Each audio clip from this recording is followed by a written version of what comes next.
23 November থেকে এভারকেয়ার হাসপাতালে চিকিৎসাধীন বিএনপি চেয়ারপারসন বেগম খালেদা জিয়া। আসন্ন জাতীয় সংসদ নির্বাচনে তার পক্ষে 3টি আসন থেকে মনোনয়নপত্র জমা দেওয়া হয়েছে। তবে শারীরিক পরিস্থিতির সংকটময় হওয়ায় প্রত্যেকটি আসনেই বিকল্প প্রার্থী প্রস্তুত রেখেছে বিএনপি।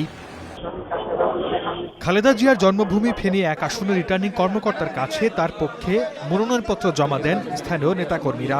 আসনটিতে খালেদা জিয়ার বিকল্প হিসেবে প্রস্তুত ঢাকা মহানগর দক্ষিণ বিএনপির আহ্বায়ক রফিকুল আলম মজনু। মনোনয়নপত্র জমা দিয়েছেন তিনিও। ওনাকে সাহায্য করার জন্য দল আমাকে দায়িত্ব দিয়েছে। আমি বেগম খালেদা জিয়াকে সাহায্য করার জন্য আমি কাজ করছি। বিএনপির প্রতিষ্ঠাতা জিয়াউর রহমানের জন্মভূমি বগুড়া 7 আসনেও লড়ছেন বেগম খালেদা জিয়া।